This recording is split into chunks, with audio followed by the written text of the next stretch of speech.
हम यहाँ पे लोक प्रशासन में सिविल सेवा मूल्य तथा नैतिकता को देखते रहे थे, ठीक है, देख रहे थे। और पिछले सेशन हमने जहाँ पर एंड किया था उसी के आगे हम यहाँ पे कंटिन्यू रखेंगे। और इसमें हमने काफ़ी कुछ पढ़ लिया था। ये हमारा दृष्टि IAS का क्लास नोट्स है GS4 एथिक्स का, ठीक है। इसके माध्यम से आप वीडियो भी देख सकते हैं। विकास सर के जो 70 वीडियोज़ हैं, मैं उसका लिंक थोड़े दिन में प्रोवाइड करा दूंगा। अगर नहीं मिलता तो आप लोग टेलीग्राम पे ढूंढ लीजिएगा। इसके साथ ही नोट्स आपको भी मिल जाएंगे, थोड़े दिन वेट करना पड़ेगा। इसी के साथ में बाकी सारे नोट्स जैसे हिंदी साहित्य हो गया, ठीक है, जो ऑप्शनल लेना चाहते हैं। इसके बाद और भी जो सारे सब्जेक्ट हैं उसको भी हम यहाँ पे डिस्कशन कराएंगे। साथ ही साथ में हम लक्ष्मीकांत और बिपिन चंद्रा की बुक यहाँ पे डिस्कशन कराई जाएगी। तो पिछले सेशन में हमने यहाँ पे हित विरोधिता या हित संघर्ष पर हमने एंड किया था क्लास, यानी कॉन्फ्लिक्ट ऑफ इंटरेस्ट पर हम आगे इसी के आगे कंटिन्यू रखेंगे। बात करते हैं हित विरोधिता से तात्पर्य ऐसी स्थिति से है जो किसी लोक सेवक के व्यक्तिगत हित तथा सार्वजनिक एवं पेशेवर हित के बीच टकराव होने के कारण उसकी निष्पक्षता, तटस्थता तथा सत्यनिष्ठा जैसे नैतिक मूल्यों को कमज़ोर करती है। किसके किसके बीच में कॉन्फ्लिक्ट होता है? व्यक्तिगत और सार्वजनिक एवं पेशेवर हित, ठीक है। व्यक्तिगत हित होता है और साथ ही साथ में एक व्यक्ति का जो है सार्वजनिक हित होता है। तो उसके बीच में जब कॉन्फ्लिक्ट होता है तो उसे क्या कहते हैं? जब टकराव होता है तो उसे कॉन्फ्लिक्ट ऑफ इंटरेस्ट कहते हैं। दूसरे शब्दों में अगर कहें तो हित संघर्ष एक ऐसी स्थिति होती है जब किसी व्यक्ति और संगठन के हितों या मूल्यों में भिन्नता हो और निर्णय लेने में दोनों के हितों, उद्देश्यों और मूल्यों के बीच टकराव की स्थिति उत्पन्न हो जाए, जिसकी वजह से किसी एक के मूल्यों अथवा हितों पर दूसरे को वरीयता देनी पड़े, तो इसे हित संघर्ष कहते हैं।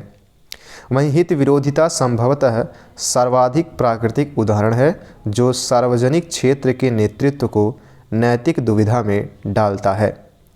वहीं बात करें तो हित विरोधिता के मुख्यतः दो रूप हैं, वास्तविक हित विरोधिता और संभावित हित विरोधिता। बात करें तो वास्तविक हित विरोधिता तब उत्पन्न होती है जब किसी लोक सेवक के सार्वजनिक कर्तव्य तथा उसके निजी हितों में वास्तविक संघर्ष उत्पन्न हो। यहाँ पर हित विरोधिता अनुमानित नहीं होती, जैसे वर्तमान में राजनीतिज्ञों एवं उद्योगपतियों के गठजोड़ से क्रोनिक कैपिटलिज्म का प्रचलन बढ़ा है, जिसके मूल में ही लाभ के लिए दोस्त बनाने की मानसिकता काम करती है। इन परिस्थितियों में लोक सेवा के पद को धारण करने वाला व्यक्ति प्रतिफल के रूप में उद्योगपति को लाभ पहुंचाता है। इस प्रकार ऐसे भ्रष्टाचार वास्तविक हित विरोधिता का परिणाम होते हैं। यानी सिविल सेवक क्या होता है, वो अपने हित के लिए क्या करता है, जो उद्योगपति होते हैं उनको लाभ पहुंचाता है, जिससे संघर्ष होता है, ठीक है। एक तरफ सार्वजनिक हित होता है, दूसरी तरफ क्या होता है कि खुद का व्यक्तिगत हित होता है। तो उसमें जो है प्राथमिकता है वो देता है व्यक्तिगत हित को, यानी अपने खुद को लाभ कमाने के लिए वो सार्वजनिक हित को यहाँ पे गौण कर देता है, जिसकी वजह से समाज को नुकसान होता है। संभावित हित विरोधिता उन परिस्थितियों को संदर्भित करती है जिनके आधार पर यह अनुमान लगाया जाता है कि भविष्य में सार्वजनिक पदाधिकारी या लोक सेवक के निजी एवं सार्वजनिक हितों में विरोध उत्पन्न हो सकता है। यहाँ हित विरोधिता का अनुमान लगाया जाता है, यह वास्तविक नहीं होती। जैसे कि प्रदेश में कोई ऐसा व्यक्ति स्वास्थ्य मंत्री बन जाए जो स्वयं भी कई अस्पतालों का संचालन करता हो। ऐसी स्थिति में उसके निजी हित व सार्वजनिक हितों में विरोधिता उत्पन्न हो सकती है, क्योंकि यह हो सकता है कि भविष्य में यह मंत्री चिकित्सा के आवश्यक मानकों के प्रवर्तन में अपने अस्पतालों को छूट दे दे। कुल मिलाकर हित विरोधिता एक सार्वजनिक मताधिकारी को नैतिक दुविधा में डालने के साथ साथ भ्रष्टाचार की प्रमुख कारक भी है। इसलिए एक सार्वजनिक पदाधिकारी को हित विरोधिता से बचना चाहिए। बात करते हैं हित संघर्ष सुलझाने के उपाय। हितों के मध्य प्राथमिकता निर्धारित कर दी जाए। साथ ही में जब कोई ऐसी स्थिति उत्पन्न हो तो सार्वजनिक हित को सर्वोपरि महत्व दिया जाना चाहिए। इसके साथ में विभिन्न नियमों के बीच अगर विभेद हो तो अधिकतम लोगों के अधिकतम सुख अर्थात बेंथम एवं मिल के उपयोगितावाद का सिद्धांत हमारा मार्गदर्शक हो सकता है। वहीं हम निर्णय को थोड़ी देर के लिए टाल भी सकते हैं, जैसे अवैध स्कूल तोड़ने के आदेश की स्थिति में हम अपने वरिष्ठों को स्थिति स्पष्ट कर उनसे निर्णय पर पुनर्विचार करने का अनुरोध कर सकते हैं तथा शिक्षा की वैकल्पिक व्यवस्था तक इसे तोड़ने का आदेश स्थगित करवा सकते हैं। बात करते हैं लोकहित यानी पब्लिक इंटरेस्ट की। लोकहित सामूहिक रूप से जनता के हित को कह सकते हैं। इसके अंतर्गत या तो प्रत्येक व्यक्ति लाभान्वित होता है या फिर इसमें लोगों के एक वर्ग को लाभ होता है किंतु दूसरों को कोई नुकसान नहीं होता। वर्तमान में लोकहित प्रजातंत्र सरकार के स्वरूप जन कल्याण, सरकारी नियोजन तथा न्याय के लिए आवश्यक हो गया है। लोकहित को सर्वमान्य आधार पर परिभाषित करना जटिल है, परंतु इतना अवश्य है कि लोकहित वर्तमान में सत्ता की वैधता का मानदंड है। सरल शब्दों में कहें तो लोकहित का तात्पर्य है साधारण व्यक्तियों की ज़रूरतों व आवश्यकताओं को संपोषित और पूरा करना। क्या मतलब है? लोकहित का जो तात्पर्य यहाँ पे निकाला गया है कि साधारण व्यक्तियों की ज़रूरतों व आवश्यकताओं को संपोषित करना या पूरा करना ही क्या कहलाता है? लोकहित कहलाता है। वहीं प्रशासनिक नैतिकता के अंतर्गत सिविल कर्मचारियों के लिए लोकहित के सिद्धांतों तथा कार्य विधियों का अनुसरण आवश्यक है, क्योंकि इसके द्वारा सिविल सेवक आम जनता के प्रति सहयोगी, समानतापूर्ण, संवेदनशील तथा सकारात्मक व्यवहार करने में सक्षम बनता है। आइए बात करते हैं नैतिक संशय या दुविधा यानी इथिकल डायलेमास की। नैतिक दुविधा किन किन क्षेत्रों में हो सकती हैं, पढ़ेंगे क्या है, किसके कितने प्रकार होते हैं। तो प्रकार जो है 2 प्रकार के होते हैं, व्यक्तिगत लाभ बनाम नैतिक विकल्प और नैतिक मूल्यों में दुविधा। ठीक, इसी के साथ विवेक का संकट इसमें होता है और सरकारी संस्थाओं में नैतिक दुविधाएं किस प्रकार की होती हैं उनको डिस्कशन करेंगे। निजी संस्थाओं में नैतिक दुविधाएं किस प्रकार की होती हैं, इसके अंतर्गत हम मालिकों की दुविधाएं और कर्मचारियों की दुविधाएं देखेंगे। साथ ही में वैश्वीकरण का युग और नैतिक दुविधा हम देखेंगे, यानी ग्लोबलाइजेशन और नैतिक दुविधा क्या हो चुकी है। ठीक है, यानी एक तरफ तो ग्लोबलाइजेशन है कि बढ़ते विश्व को यहाँ पे हर जो है देश क्या है कि विकास की दौड़ में, अंधी दौड़ में वो आगे बढ़ता जा रहा है, लेकिन वहीं दूसरी तरफ देखा जाए तो पर्यावरण को वो निगलेक्ट कर दे रहा है। तो वहीं हम वैश्वीकरण और युग और नैतिक दुविधा को देखेंगे।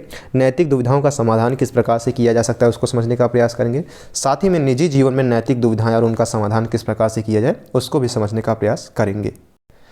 बात करें तो दुविधा उस स्थिति को कहते हैं जब किसी व्यक्ति के पास 2 या अधिक विकल्प हों और वे विकल्प एक दूसरे से पूर्णतः अलग हों, अर्थात उन्हें साथ साथ न चुना जा सकता हो, परंतु किसी एक विकल्प को चुनना अनिवार्य हो, अर्थात निर्णय को टाला न जा सकता हो, और सारे विकल्प ऐसे हों कि किसी को भी चुनकर पूर्ण संतुष्टि मिलना संभव न हो। उल्लेखनीय है कि सभी दुविधाएं नैतिक दुविधाएं नहीं होती। उदाहरण के लिए एक बच्चे के पास अगर 5 रुपये है और वह उस पैसे से या तो आइसक्रीम खा सकता है या समोसा, तो यह दुविधा नैतिक दुविधा नहीं है। नैतिक दुविधा में विकल्पों में से कम एक पक्ष नैतिकता से संबंधित होता है और ऐसा भी हो सकता है कि दोनों विकल्प अलग अलग नैतिक मूल्यों पर आधारित हों। नैतिक दुविधा उस स्थिति को कहते हैं जिसमें व्यक्ति के समक्ष निर्णय लेते समय 2 या अधिक विकल्प उपस्थित हों और विकल्प एक दूसरे से भिन्न हो तथा व्यक्ति का निर्णय लेना अनिवार्य हो एवं एक ही विकल्प का चयन करना हो। नैतिक दुविधा में कोई एक अथवा अधिक विकल्प नैतिकता से अवश्य जुड़े रहते हैं। नैतिक दुविधाएं चिकित्सा और आपराधिक न्याय क्षेत्रों, सामाजिक कार्य, मनोवैज्ञानिक जैसे क्षेत्रों में विशेष रूप से महत्वपूर्ण है, क्योंकि इन क्षेत्रों में नैतिक दुविधाएं उत्पन्न होती रहती हैं और इसके अलावा अधिकांश सरकारी कर्मचारियों को जनता के साथ काम करते समय आम दुविधाओं को हल करने के लिए नैतिकता प्रशिक्षण लेना पड़ता है। विज्ञान और तकनीकी के क्षेत्र में प्रगति ने भी नैतिक दुविधा को बढ़ाया है, जैसे मानव जीनोम परियोजना, कृत्रिम बुद्धिमत्ता, ठीक है, इत्यादि। इस आधार पर नैतिक दुविधा के 2 भेद किए जा सकते हैं। पहला है व्यक्तिगत लाभ बनाम नैतिक विकल्प। ठीक है, वो जो हमने डिस्कशन किया था पॉइंट, उसी को हम देखने का प्रयास करें। ऐसे विकल्पों में नैतिक दुविधा यह होती है कि व्यक्ति अपने लिए फ़ायदेमंद विकल्प को चुने या उसे जो उसके लिए फ़ायदेमंद न होकर भी नैतिक है, जैसे कि किसी प्रशासक को एक सड़क परियोजना का अंतिम फैसला करना है। ठीक, 2 विकल्पों में से एक वह सड़क है जो उसके माता पिता के घर के नज़दीक से गुजरती है और उनके लिए फ़ायदेमंद है, वहीं दूसरी सड़क किसी और इलाके की है किंतु उसके निर्माण से अधिक व्यक्ति लाभान्वित होंगे। यहाँ व्यक्तिगत लाभ व सामाजिक हित में से किसी एक को चुनने की नैतिक दुविधा है। वहीं बात करते हैं विभिन्न नैतिक मूल्यों में दुविधा। इसके कुछ उदाहरण निम्नलिखित है। पहला, अधिकारी के आदेश को महत्व दिया जाए या जनता के फ़ायदे को, यदि दोनों अलग अलग हैं तो।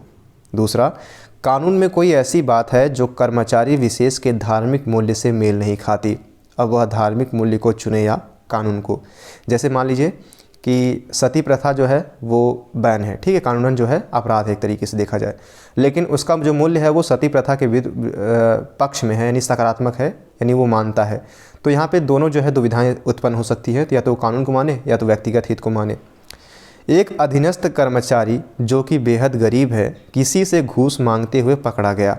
अब शिकायत आपके पास आई, अगर कार्यवाही करेंगे तो उसकी नौकरी छूटेगी तथा उसके बच्चों की शिक्षा पर दांव लग जाएंगे। अगर कार्यवाही नहीं करेंगे तो भ्रष्टाचार के बढ़ने की संभावना बनेगी। दो नैतिक मूल्य करुणा अर्थात कंपैशन और कर्तव्य निष्ठा के बीच इस दुविधा में आप किसे चुनेंगे, ठीक है। अब विवेक का संकट यानी क्राइसिस ऑफ कंसाइंस की बात करते हैं। विवेक का संकट से तात्पर्य एक ऐसी स्थिति से है जब हम फैसला नहीं कर पाते कि कौन सा कृत्य सही है और कौन सा गलत, अर्थात सही के रूप में किसी एक पक्ष को चुनना संभव नहीं हो पाता। दूसरे शब्दों में कहे तो विवेक का संकट उस स्थिति को कहते हैं जब अंतरात्मा दो परस्पर विरोधी मूल्यों या विकल्पों में से किसी एक के पक्ष में ठोस निर्णय न दे सके। यह उस समय नैतिक दुविधा को दर्शाता है जब किसी एक के पक्ष में निर्णय लेते समय दूसरे पक्ष के साथ अनैतिक हो जाने का डर हो।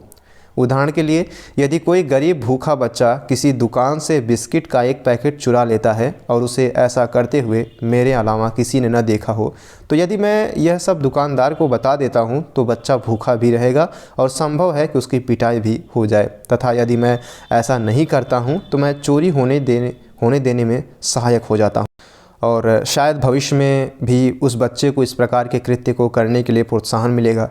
निर्णय लेने की यही दुविधा विवेक का संकट है। आइए बात करते हैं सरकारी संस्थानों में नैतिक दुविधा अर्थात ethical dilemmas in government institutions.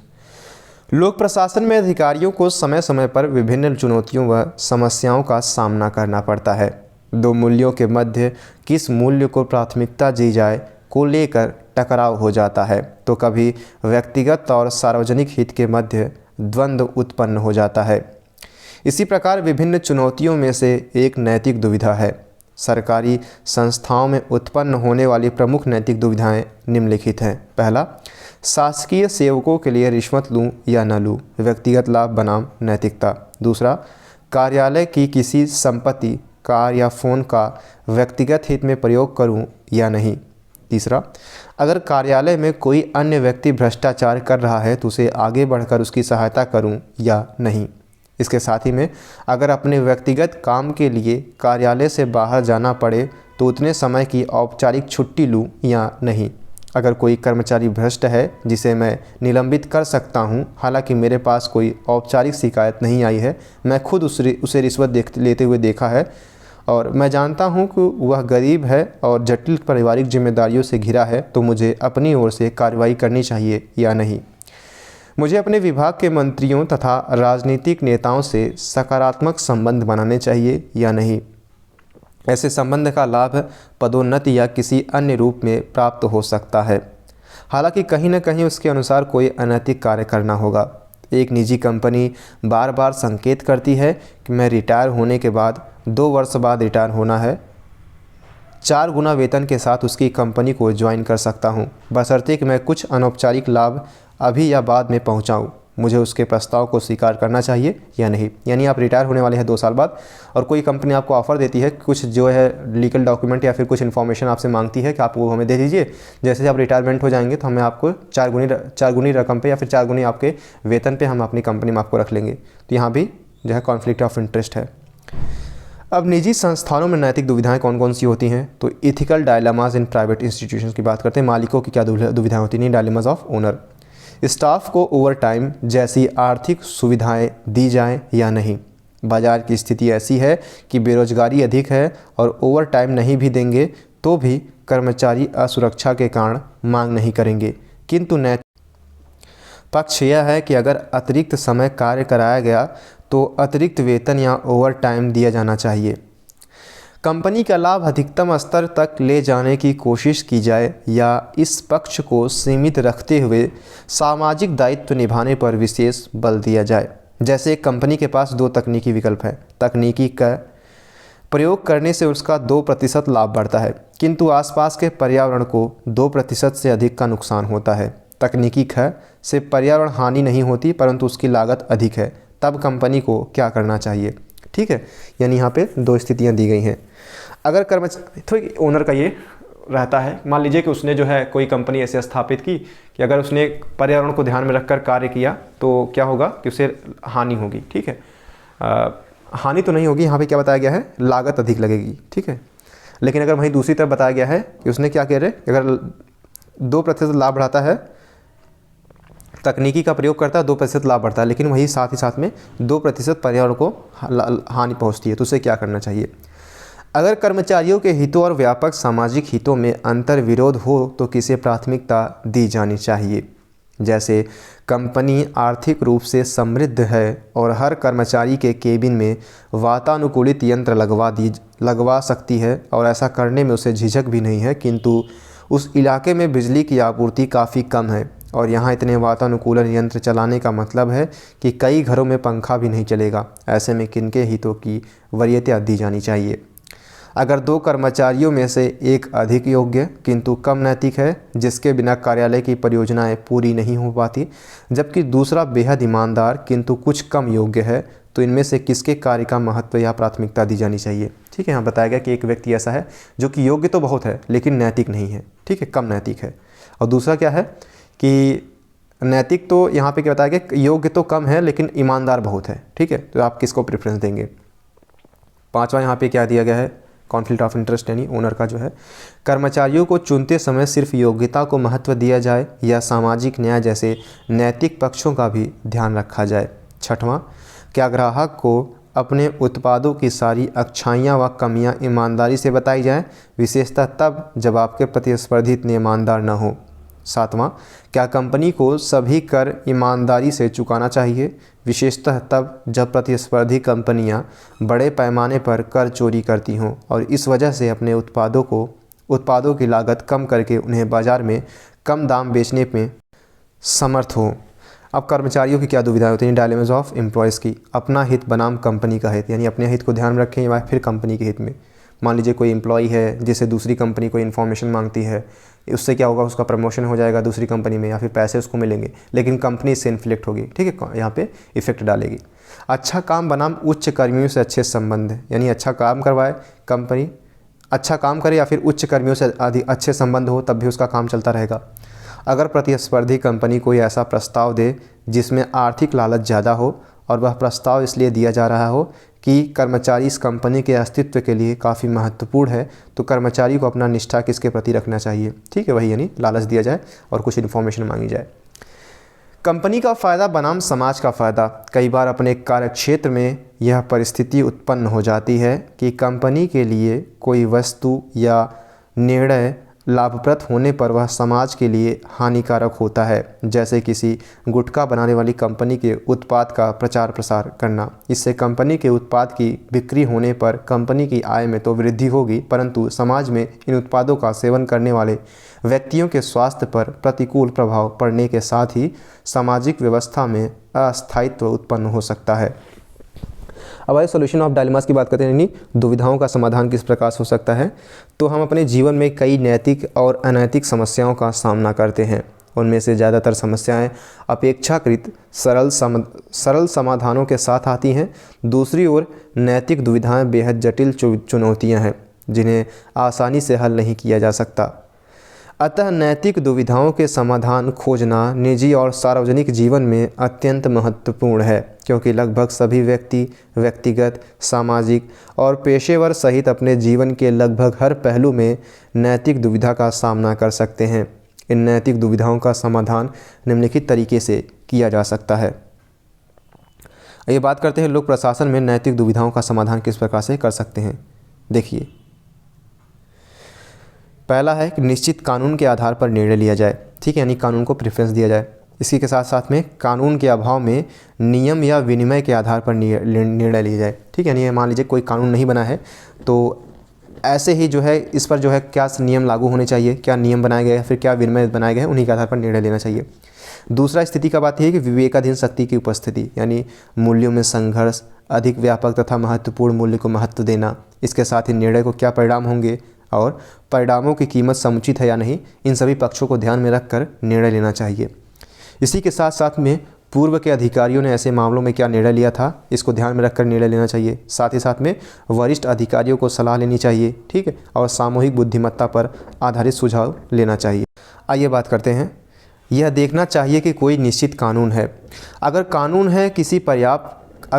है किंतु पर्याप्त नहीं है तो देखना चाहिए कि उसके संदर्भ में कोई नियम या विनिमय है या नहीं। अगर इन सभी को मिलाकर पढ़ने से यह स्पष्ट है कि ऐसी स्थिति में अधिकारी का एक ही निश्चित कर्तव्य बनता है तो व्यक्ति को कर्तव्य पालन करना चाहिए, चाहे वह व्यक्तिगत मूल्यों के खिलाफ हो। जैसे अगर कानून में स्पष्ट लिखा है कि भ्रष्टाचार की हर शिकायत को लिखित रूप में ऊपर भेजना अधिकारी की जिम्मेदारी है और इसका उल्लंघन होने पर उसे भी भ्रष्टाचार में शामिल माना जाएगा, तो उस कर्मचारी को व्यक्तिगत स्थितियां कैसे भी हों उसकी शिकायत ऊपर भेजनी चाहिए, ठीक है। यानी आपको ध्यान रखना है कानून किस तरीके से है। भ्रष्टाचार व्यक्ति है तो उसको डेफिनेटली, हाँ, अगर आप मोरल तरीके से उसको हम आगे देखेंगे, लेकिन आप डेफिनेटली उसको जो है शिकायत करेंगे। हालांकि जांच में आपसे पूछे जाने पर आप यह संकेत कर सकते हैं कि उस व्यक्ति में सुधार की संभावना है। इसके अतिरिक्त उस व्यक्ति की व्यक्तिगत रूप में सहायता भी की जा सकती है, ठीक। अगर निर्णय में विवेकाधीन शक्ति प्राप्त है तो कुछ अन्य प्रतिमानों को आधार बनाया जाना चाहिए। जैसे अगर दो मूल्यों में संघर्ष है तो देखना चाहिए कि कौन सा मूल्य अधिक व्यापक तथा महत्वपूर्ण है, ठीक है। जो हमने भाई वो समझा उसी को यहाँ पे सविस्तार पूर्वक समझाया गया है। उदाहरण के लिए मित्र की सहायता और बेहतर समाज निर्माण में द्वंद्व में सामाजिक जिम्मेदारी प्राथमिक होगी। परिवार से जुड़े मूल्यों से ज़्यादा महत्व देश से जुड़े मूल्यों को मिलना चाहिए। इस बात पर विचार करना चाहिए कि कौन से निर्णय के क्या परिणाम होंगे और उन परिणामों के लिए जो कीमत चुकाई जाएगी वह समुचित है या नहीं। उदाहरण के लिए अगर इस अधीनस्थ कर्मचारी द्वारा रिश्वत मामले में विवेकाधीन शक्ति है तो देखना होगा कि शिकायत करने पर कार्यालय की कार्य संस्कृति को कितना फ़ायदा होगा और उस व्यक्ति के परिवार को कितनी हानि होगी। अगर दोनों पक्षों में अंतर बहुत अधिक है तो नियमों की जगह परिणाम सापेक्षतावादी दृष्टिकोण को अपनाना उचित होगा। अधिकारी को यह जरूर देखना चाहिए कि उससे पहले के अधिकारियों ने ऐसे मामलों में क्या निर्णय लिए थे, वह उसके पक्ष में क्या तर्क दिए थे। इससे कुछ ऐसे सुझाव मिल सकते हैं जो सामूहिक बुद्धिमत्ता पर आधारित होंगे। इसके अलावा अगर उसे कुछ अन्य वरिष्ठ अधिकारियों की निर्णय क्षमता या परिपक्वता में विश्वास हो तो उनसे भी सलाह लेनी चाहिए ताकि कोई पहलू अनछुआ न रह जाए। निष्कर्षतः हम कह सकते हैं कि नैतिक दुविधा में निर्णयन एक जटिल प्रक्रिया है। ऐसे में संगठनात्मक मापदंडों की जागरूकता और एक व्यवस्थित निर्णय लेने की विधि लागू करने से निर्णयन प्रक्रिया सरल हो जाती है और प्रशासन और राजनीति में नैतिक दुविधा का प्रबंधन लोक कल्याण को बढ़ावा देता है, जो सामाजिक, आर्थिक तथा राजनैतिक न्याय प्राप्त करने में सहयोग करता है। आइए अब बात करते हैं वर्तमान वैश्वीकरण का युग और नैतिक दुविधा की। वैश्वीकरण की प्रक्रिया गरीबी न्यूनीकरण में तीव्रता और उच्चतर विकास दर के रूप में लाभ के साथ साथ बढ़ती है। असमानता तथा संसाधन कुप्रबंधन के रूप में हानि दोनों से संबंधित है। वैश्वीकरण ने न सिर्फ संपूर्ण विश्व की अर्थव्यवस्था को बल्कि राजनीति, समाज और संस्कृति को भी प्रभावित किया है। वस्तुतः वैश्वीकरण के इस युग में राज्य की भूमिका बदल गई है। आर्थिक उदारीकरण ने जहां एक ओर राज्य की भूमिका को कम कर दिया है तो वहीं दूसरी ओर निजी क्षेत्र की भूमिका को बढ़ाया है। निजी उद्यमों द्वारा लाभ को अधिक से अधिक बढ़ाने का मूल उद्देश्य हमेशा व्यापक सामाजिक सरोकारों के साथ मेल नहीं खाता। यानी मान लीजिए कि जो प्राइवेट हैं, ठीक है, प्राइवेट उद्यम हैं, उनका जो अगर अधिक से अधिक अगर लाभ कमाते हैं डेफिनेटली उसमें कहीं ना कहीं पर्यावरण को या फिर सामाजिक हितों को वो पीछे छोड़ देते हैं, ठीक है। इनका दोनों का मेल नहीं होता। वैश्वीकरण ने समाज के एक वर्ग को जो कि वैश्वीकरण द्वारा प्रदत्त आर्थिक अवसरों का लाभ उठाने में सक्षम नहीं हो पाया, हाशिए पर लाकर खड़ा कर दिया। यहाँ नैतिक दुविधा एक ही समय में लाभ के अलावा कानून के शासन के अनुपालन के साथ लोगों की मदद में समानुभूति और संवेदना प्रकट करने की आवश्यकता को लेकर है। इसके अतिरिक्त वैश्वीकरण के युग में उपभोक्तावादी संस्कृति को बढ़ावा मिलने के कारण मूल्यों में ह्रास और स्वार्थवादी प्रवृत्ति को बढ़ावा मिला है, जिसके कारण व्यक्तियों में करुणा, आत्मसंयम जैसे मूल्यों में कमी आई है। फलतः नैतिक व्यवस्था में अस्थायित्व उत्पन्न हुआ है। वैश्वीकरण के फलस्वरूप यानी ग्लोबलाइजेशन के फलस्वरूप क्या हुआ है? प्रतिस्पर्धा को बढ़ावा मिला है। ठीक, इस प्रतिस्पर्धा का लाभ कंपनियों ने उठाया है। अब प्रतिस्पर्धा के कारण कर्मचारियों को न्यूनतम वेतन और बेहद कार्य संस्कृति का अभाव जैसी समस्याएं देखने को मिलती है। अतः कर्मचारियों का हित और कंपनी का हित जैसी एक नैतिक दुविधा सामने आई है। ठीक है, अब कंपनियां जब आपस में प्रतिस्पर्धा करेंगी तो वो चाहेंगी कि कम रेट पे जो है कर्मचारियों को रखा जाए और उनसे अधिक जो है ओवर टाइम जॉब कराया जाए। अब निजी जीवन में नैतिक दुविधा और उसका समाधान किस तरीके से हम कर सकते हैं? देखिए, व्यक्ति को सार्वजनिक जीवन के साथ साथ निजी जीवन में भी नैतिक दुविधा का सामना करना पड़े, यह स्वाभाविक है। यह नैतिक दुविधा विभिन्न रूपों में हो सकती है, जैसे व्यक्तिगत हित बनाम पारिवारिक दायित्व, स्वयं का हित बनाम नैतिकता का पक्ष, परिवार तथा निकटतम मित्र के मध्य संबंधों में दूरियां बढ़ जाएं, तो किसका पक्ष ले, अर्थात प्राथमिकता प्रदान करें। उल्लेखनीय है कि व्यक्ति के निजी जीवन का उसके सार्वजनिक जीवन पर भी प्रभाव पड़ता है। अतः आवश्यकता है कि इन नैतिक दुविधाओं का समाधान प्रभावी तरीके से किया जाए, जिससे व्यक्ति का निजी और सार्वजनिक जीवन का संचालन सुगमतापूर्वक चल सके। अब यह सवाल उठता है कि इन नैतिक दुविधाओं का समाधान किस प्रकार किया जा सकता है, क्योंकि व्यक्ति के निजी जीवन में दुविधाएं आती रहती हैं, किंतु सभी दुविधा नैतिक दुविधाएं नहीं होती। नैतिक दुविधा एक जटिल स्थिति होती है जिसमें निर्णय लेना अत्यधिक कठिन होता है। नैतिक दुविधाओं का समाधान निजी जीवन में निम्नलिखित तरीके से किया जा सकता है।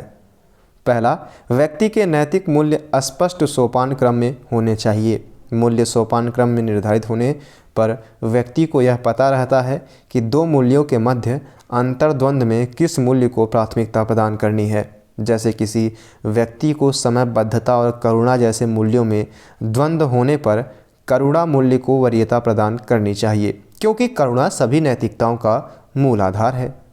अब करुणा से संसार में परोपकारिता को बढ़ावा मिलता रहता है और व्यक्ति को समानतः व्यापक हितों को तरजीह देना चाहिए। जैसे व्यक्तिगत हित के ऊपर सार्वजनिक हित को वरीयता प्रदान करना चाहिए। वहीं व्यापक हितों में लगभग सभी व्यक्तियों के हित सुनिश्चित किए जा सकते हैं।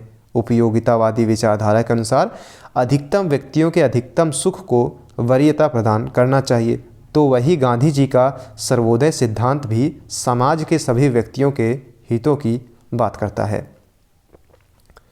नैतिक दुविधाओं के समाधान के क्रम में लागत लाभ गणना का विश्लेषण अवश्य करना चाहिए, यानी कितनी लागत लगी है, कितना लाभ होगा और उसकी गणना करनी चाहिए। इस गणना में आर्थिक पक्ष के साथ साथ सामाजिक, व्यक्तिगत और भावनात्मक जैसे पक्षों को भी सम्मिलित करना चाहिए। उपयुक्त पक्षों के विश्लेषण के पश्चात हम ज़्यादा उचित व नैतिक निर्णय ले सकते हैं।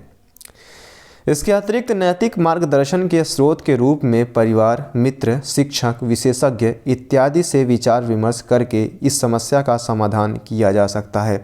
अंत में उपयुक्त विकल्पों की अनुपस्थिति में अंतरात्मा का भी उपयोग किया जा सकता है। आइए बात करते हैं नैतिक चिंताओं की। किस प्रकार से नैतिक इथिकल कॉन्सर्न कौन कौन से होते हैं। पहली, नैतिक चिंताएं क्या हैं? नैतिक चिंताएं शासन या फिर राजनीति में कौन कौन सी होती हैं, प्रशासन में कौन कौन सी होती हैं और निजी संस्थानों में क्या होती हैं, इसका समाधान क्या है। आइए, कोई ऐसा कार्य या स्थिति जिसमें किसी नैतिक पक्ष का उल्लंघन हुआ हो या होने की संभावना हो, बेशक अभी तक कर्ता के मन में नैतिक दुविधा उत्पन्न न हुई हो या वह स्थिति उस कर्मचारी या संगठन के लिए कुछ अन्य लाभ ही क्यों न हो पैदा करती हो, नैतिक चिंता कहलाती है। वे सभी परिस्थितियां जहां नैतिक विचलन की संभावना ज़्यादा हो, नैतिक चिंता के क्षेत्र के अंतर्गत शामिल होती हैं। विभिन्न स्तरों पर प्रमुख चिंताएं निम्नलिखित है। पहला, शासन तथा राजनीति के स्तर पर, दूसरा प्रशासन के स्तर पर और तीसरा निजी उद्यमों के स्तर पर। पहला शासन या राजनीति के स्तर पर, नहीं इन गवर्नेंस एंड पॉलिटिक्स। सरकार कहीं कोई ऐसा कदम तो नहीं उठा रही है जो संविधान की भावना के विरुद्ध हो, जैसे धर्मनिरपेक्षता या मूल अधिकारों का उल्लंघन करने वाला कदम। वहीं सरकार की कोई नीति या कार्यवाही वितरण मूलक न्याय की प्रक्रिया में कोई बाधा तो उत्पन्न नहीं कर रही है, और बाजार या बड़े आर्थिक निगम सरकार की नीतियों को अपने लाभ के लिए प्रभावित करने में सफल न हो जाए, जैसे वेदांता, पास्को और रिलायंस आदि। कहीं सरकार जनता पर आवश्यक से अधिक नियंत्रण तो नहीं लगा रही। सरकार को व्यक्ति की स्वतंत्रता पर सिर्फ उतना नियंत्रण लगाने का नैतिक हक है जिसके बिना शांतिपूर्ण तरीके से व्यवस्था नहीं चल सकती। वहीं सरकार या संसद किसी ऐसी नीति के पक्ष में तो नहीं है जो सामान्य हित के अनुरूप न होकर केवल उनके अपने समूह के पक्ष में हो तथा समाज के विरुद्ध हो। वहीं सरकार के तीनों अंगों में संतुलन बना रहे। कहीं विधायिका और न्यायपालिका की निम्नतर स्थिति होने के कारण कार्यपालिका द्वारा सर्वसत्तावादी राज्य अर्थात तानाशाही शासन की स्थापना न हो जाए। अब बात करते हैं प्रशासन में कौन कौन सी जो है कॉन्फ्लिक्ट होते हैं, डायलेमास होते हैं। धोखाधड़ी या फ्रॉड, यह एक ऐसा कृत्य है जिसमें कोई व्यक्ति जानबूझकर दूसरों से झूठ बोलकर या सच छिपाकर धन या कोई अन्य लाभ अर्जित करने का प्रयास करता है, जैसे नकली एलटीसी दावे, नकली टीए या फिर डीए दावे। सरकारी संपत्ति की चोरी या दुरुपयोग, जैसे कोयला घोटाला, 2G स्पेक्ट्रम घोटाला आदि। वहीं सरकारी संपत्ति का व्यक्तिगत हित में उपयोग करना। रिश्वत, अगर कोई व्यक्ति किसी आधिकारिक कार्य को करने या न करने की एवज में नकद या किसी अन्य लाभ को स्वीकार करता है तो यह रिश्वत है। वह कार्य को इस प्रकार करता या रोकता है जिससे रिश्वत देने वाले व्यक्ति को कोई ऐसा लाभ हो जिसके लिए या तो वह अपात्र था या फिर अगर पात्र था तो भी यह निश्चित नहीं था कि वह लाभ मिलेगा ही। सदन में किसी प्रस्ताव के पक्ष या विपक्ष में मतदान करने के लिए, टेंडर जारी करने आदि जैसे कामों को करने के लिए रिश्वत दी जाती है। वहीं कुछ काम नहीं करने के लिए रिश्वत दी जाती है, जैसे FIR नहीं करने के लिए, मीडिया में खबर प्रकाशित नहीं करने के लिए, जांच नहीं करने के लिए, छापा नहीं मारने के लिए आदि जो है इसके माध्यम से जो है दी जाती है रिश्वत। वहीं ऊंचे संपर्कों का फ़ायदा उठाना यानी इन्फ्लुएंस पेडलिंग भी रिश्वत का एक प्रकार है, जिसमें कोई व्यक्ति, चाचा विधायक हैं कोई व्यक्ति इस क्षमता को बेचता है कि वह अपने संपर्कों के आधार पर सरकार की नीति या किसी कार्यवाही पर प्रभाव डाल सकता है। रिश्वत में आमतौर पर रिश्वत देने वाला किसी कर्मचारी के पास प्रस्ताव लेकर जाता है, जबकि इन्फ्लुएंस पेडलिंग में कर्मचारी संभावित ग्राहक अर्थात क्लाइंट से संपर्क करता है। यह क्रोनी पूंजीवाद से गहराई से जुड़ा है। वहीं अगला है गोपनीय जानकारी को लीक करना। इसी प्रकार से हितों का संघर्ष होता है, जैसे सार्वजनिक हित व कर्मचारी के व्यक्तिगत हित में अंतर विरोध हो सकता है। इसलिए सरकारी कर्मचारियों को ऐसे सभी मामलों में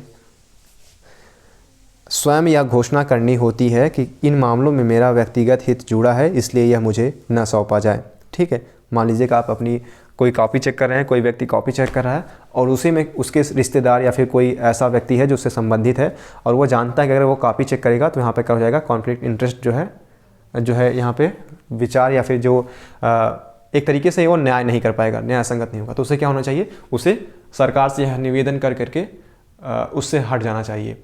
ठीक है।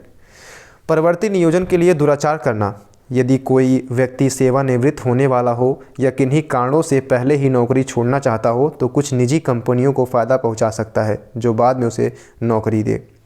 इससे बचने के लिए सेवानिवृत्त होने वाले नौकरशाहों पर सेवानिवृत्ति के बाद नियत समय के लिए 2 या 3 वर्ष निजी कंपनी में नौकरी करने पर प्रतिबंध लगाया जा सकता है। इससे कर्मचारी को मिलने वाले तत्काल लाभ पर रोक लगेगी और उसके पास की कुछ गोपनीय जानकारी इतने समय में अनुपयोगी हो जाएगी। वहीं प्रशासनिक विवेकाधिकार का गलत उपयोग करना अर्थात निजी हित में उपयोग करना। अब देखते हैं कि नैतिक चिंताएं हैं। शासन में कौन कौन सी चिंताएं हैं, तो हमने देखा इसको टेबल के माध्यम से समझा कि शासन या प्रशासन में कौन कौन सी नैतिक चिंताएं हैं। तो भ्रष्टाचार है, हितों का संघर्ष है, गोपनीय जानकारी को लीक करना, ऊंचे संपर्कों का फ़ायदा उठाना, साथ ही में संविधान की भावना के विरुद्ध कार्य करना, ये सब प्रशासन में है। जबकि निजी संस्थाओं में क्या है, जैसे प्राइवेट जो हैं, प्राइवेट कॉरपोरेशन में क्या है, यौन उत्पीड़न। ठीक है, बाल श्रम, यौन उत्पीड़न, बाल श्रम, कॉरपोरेट घरानों, सरकार पर नीति बदलने के लिए दबाव डालना, बेहतर कार्य शक्ति का अभाव अपने उत्पाद के बारे में गलत या भ्रामक जानकारी देना। आइए बात करते हैं निजी संस्थाओं में यानी इन प्राइवेट इंटरप्राइजेज। पहला है संगठित क्षेत्र में नैतिक चिंताएं, सरकार पर नीति बदलने के लिए दबाव डालना। दूसरा, राजनीतिक संपर्कों की मदद से बड़े मामलों में धोखाधड़ी करना। तीसरा, बड़े बड़े कारपोरेट घरानों द्वारा सरकार पर नीति बदलने के लिए दबाव डालना। साथ ही में राजनीतिक संपर्कों की मदद से बड़े मामलों में धोखाधड़ी करना और पारदर्शिता यानी ट्रांसपेरेंसी का अभाव होना। अधिकतम लाभ प्राप्ति के क्रम में ग्राहकों के हितों का ध्यान न रखना। और इसके अतिरिक्त शासन व राजनीति के स्तर की लगभग सभी नैतिक चिंताओं कुछ भिन्न रूप से संगठित क्षेत्र में भी पाई जाती हैं। अब यही बात करते हैं असंगठित क्षेत्र में नैतिक चिंताएं कौन कौन सी है। पहला है बड़े स्तर पर यौन उत्पीड़न, बाल श्रम, नौकरी का सुरक्षा का अभाव, वेतन के अतिरिक्त अन्य सुविधाएं नहीं, कर्मचारियों को काम करने के लिए उपयुक्त कार्य स्थितियाँ न मिलना, जैसे कम प्रकाश, सीलन बदबू में काम करने के लिए मजबूरी, किसी कर्मचारी द्वारा निजी कंपनी में कुछ समय तक काम करना तथा उसके सारे संपर्कों को हासिल करने के बाद एक नई कंपनी शुरू कर देना और पुरानी कंपनी के ग्राहकों को अपने साथ जोड़ लेना। साथ ही में अपनी कंपनी उत्पाद के बारे में नागरिकों को गलत या भ्रामक सूचनाएं देना विज्ञापन के माध्यम से और कर चोरी करना इत्यादि। संगठित क्षेत्रों में इसे रोकने के लिए कूलिंग ऑफ पीरियड जैसी व्यवस्थाएं की जा सकती है, परंतु असंगठित क्षेत्र में इसे रोकना अव्यावहारिक है।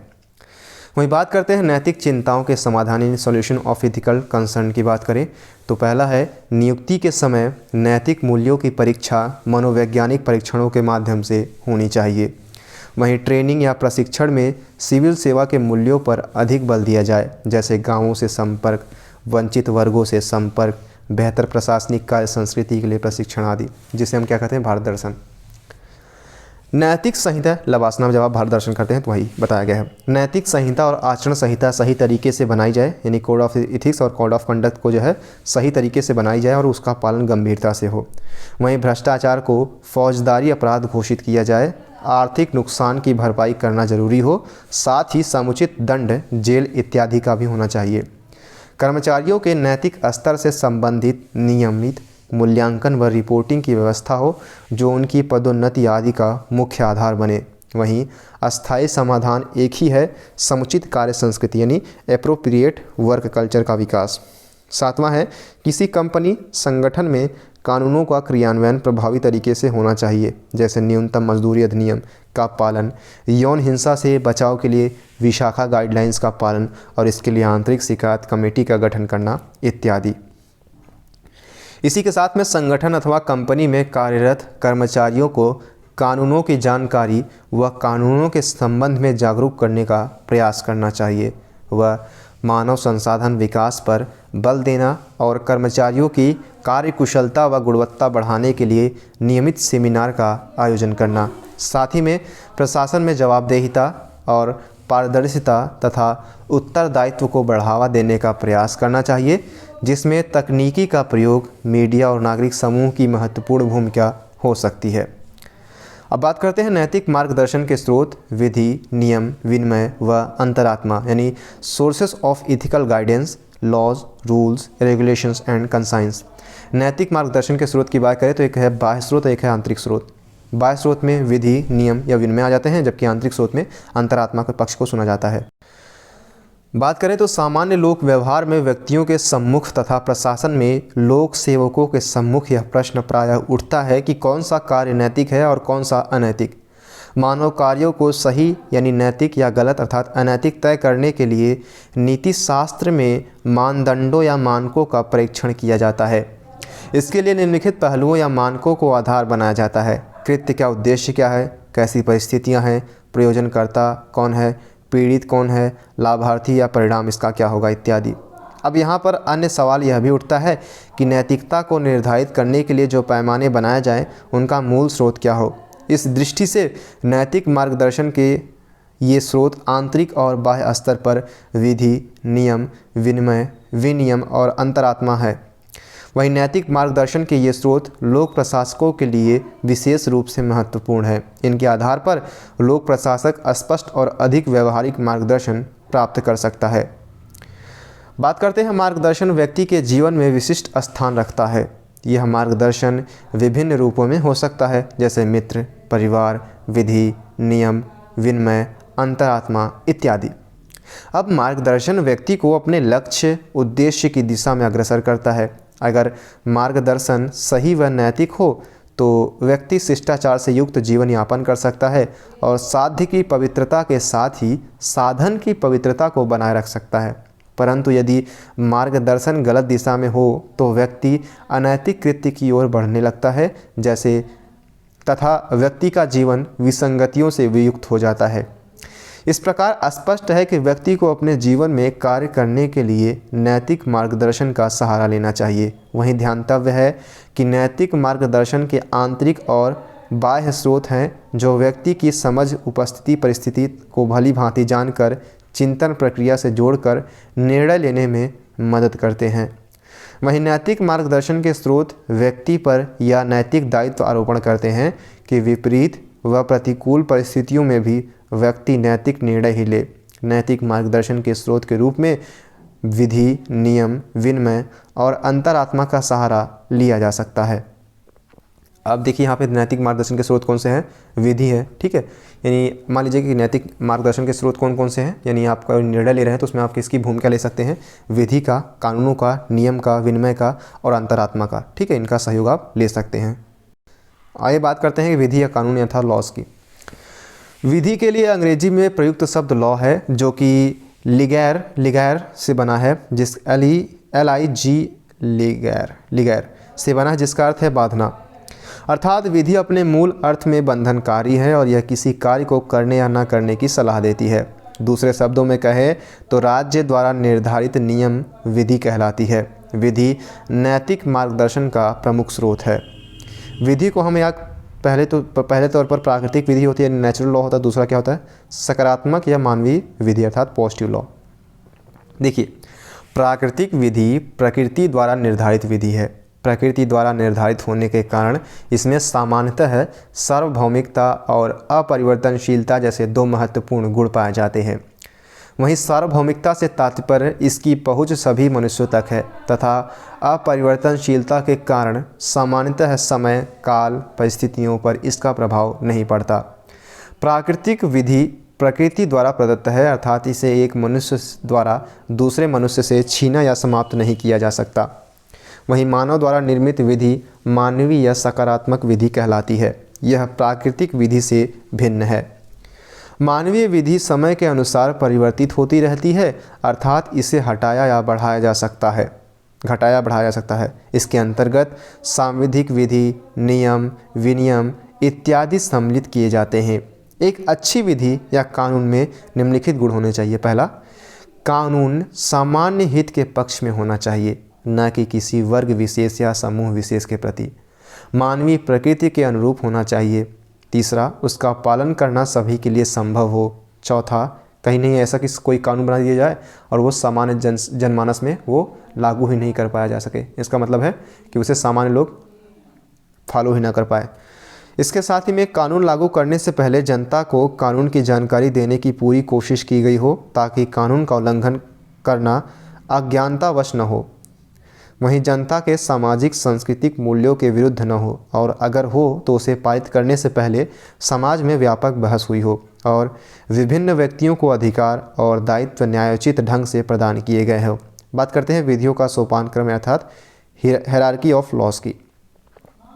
विधि के अनेक स्रोत हैं और एक लोक सेवक को कई बार उनमें प्राथमिकता का निर्धारण करना होता है। ऐसे में प्रश्न यह उठता है कि प्राकृतिक विधि, संवैधानिक विधि, सांविधिक अर्थात स्टैट्यूटरी